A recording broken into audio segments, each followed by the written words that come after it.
Welcome to the YouTube channel, Contact Center Knowledge Hub, your one-stop solution for expert guidance, best practices, and actionable knowledge in the world of contact centers.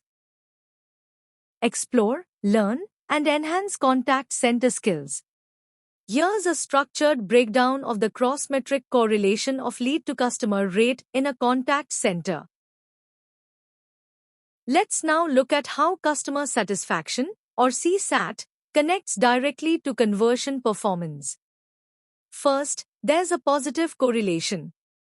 High conversion rates often reflect smooth, trust-building interactions. When customers feel heard, respected, and well-guided, their satisfaction naturally increases. A strong CSAT isn't just a byproduct, it's a reflection of a well-executed sales journey. But there's also a risk factor. Aggressive sales tactics may close deals in the short term but can harm CSAT if customer expectations aren't met after the purchase. Overpromising and underdelivering can quickly erode trust and damage long-term loyalty. Sustainable growth comes from balancing conversion effectiveness with customer experience, ensuring every win today builds a stronger relationship for tomorrow. Let's now look at how Customer Effort Score, or CES, influences conversion performance. First, there's a clear correlation. When the buying journey is simple, quick, and transparent, customers experience less friction, and that directly drives higher conversion rates. A low-effort experience creates confidence and speeds up decision-making. On the other hand, there's also an inverse relationship.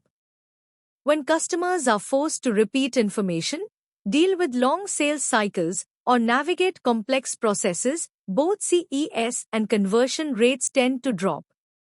Friction in the journey leads to frustration, and frustration kills momentum. That's why reducing effort is just as important as increasing persuasion. The smoother the path, the more likely the customer is to say yes. Let's now explore how Net Promoter Score, or NPS, connects to the sales and conversion journey. First, there's a strong correlation. When customers experience a clear, value-driven, and trustworthy sales interaction, they're more likely to become promoters, recommending the brand to others. A great sales experience doesn't just create a buyer, it creates an advocate. However, there's also a risk of overpromise. If sales teams push beyond what the product or service can actually deliver, NPS can decline even when conversions look good on paper. Disappointed customers rarely recommend, and often, they warn others. That's why the goal isn't just to close deals. It's to create honest, value-rich experiences that drive both immediate conversions and long-term brand loyalty. Let's now explore how First Call Resolution, or FCR, influences conversion performance. There's a direct link via sales inquiries. When a sales lead is resolved during the very first interaction, with clear information, quick responses, and confident handling, the likelihood of conversion rises sharply. Customers appreciate fast, decisive solutions. But there's also an inverse impact. When multiple follow-ups are needed for the same lead because information was incomplete or unclear, both FCR and conversion rates drop. Every additional touchpoint introduces delay, increases frustration, and lowers buying intent. That's why focusing on strong first contact effectiveness is so powerful. The faster we solve, the more we convert, and the better the overall customer experience. Let's now talk about follow-up call rate and how it connects to overall sales effectiveness. There's an important inverse correlation here. When we achieve high conversion on the very first attempt, the need for follow-up calls naturally goes down. Strong first contact performance not only saves time but also boosts efficiency and customer satisfaction. However, there's also a risk factor. When leads are handled poorly in the initial interaction, agents are forced to make repeated follow-up calls to try and recover the opportunity. This increases workload, lowers efficiency, and often results in weaker conversion outcomes.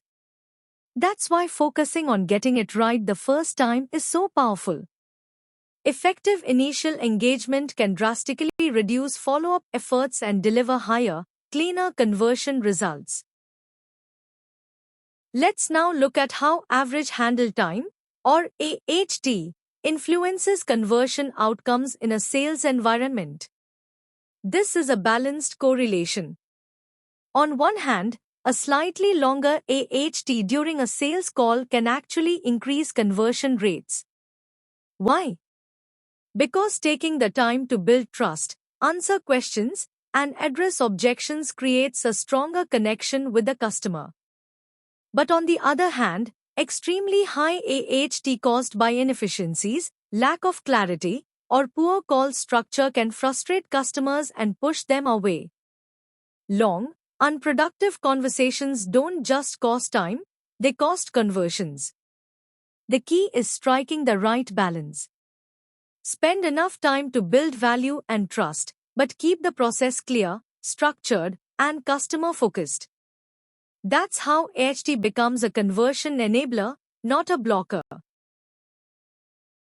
Let's now examine how service level and average wait time affect conversion performance. There's a clear indirect correlation at play.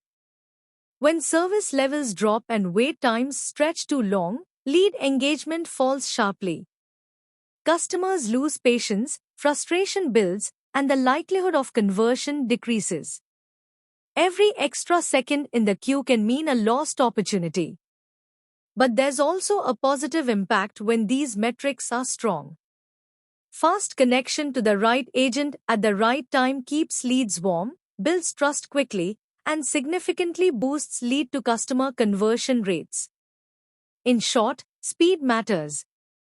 Reducing wait times and improving service levels isn't just an operational win, it's a powerful lever to improve both customer experience and sales outcomes.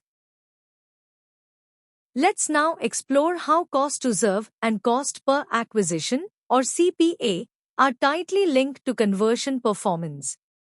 There's a direct correlation between higher conversion rates and lower CPA. When more leads are successfully converted, we maximize the return on every marketing and sales effort. In simple terms, more value is created from the same investment. But the inverse is equally true. When conversion rates drop, the cost of acquiring each customer rises.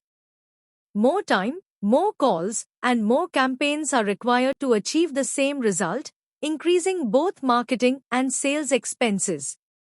That's why optimizing for conversion isn't just a revenue strategy, it's a cost efficiency strategy. Better conversion means smarter spending, stronger margins, and a healthier bottom line.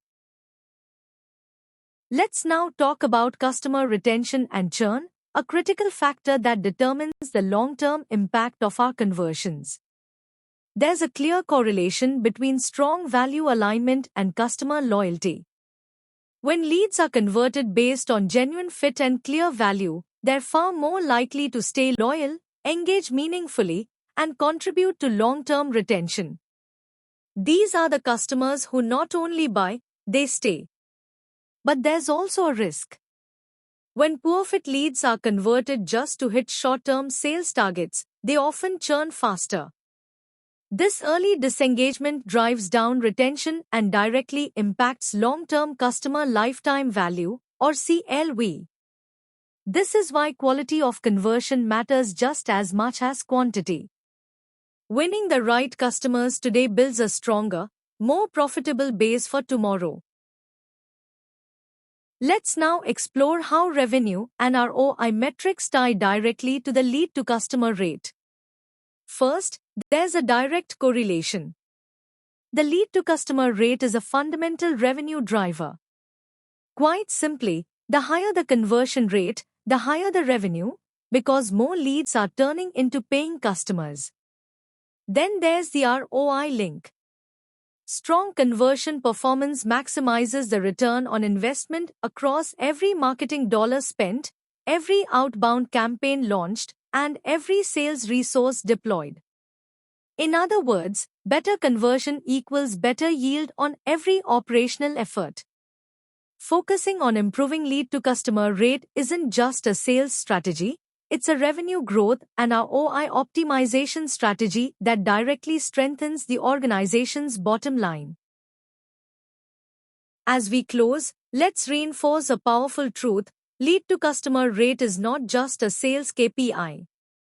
It's a performance multiplier that impacts the entire business ecosystem. It shapes customer experience metrics like CSAT, CES, and NPS because the way we convert leads directly influences how customers feel about their journey. It affects operational efficiency, driving critical measures such as first call resolution, average handle time, service level, and follow-up call rate. Strong conversion strategies reduce friction and boost productivity. And it has a direct link to financial outcomes, influencing cost per acquisition, ROI, churn, and long-term customer lifetime value. Sustained success doesn't come from chasing conversions alone. It comes from a balanced approach, one that delivers high conversion rates without sacrificing customer trust, experience, or service quality. Thanks for watching my YouTube channel, Contact Center Knowledge Hub. If you found this helpful, don't forget to like, share, and subscribe for more insights. See you in the next video.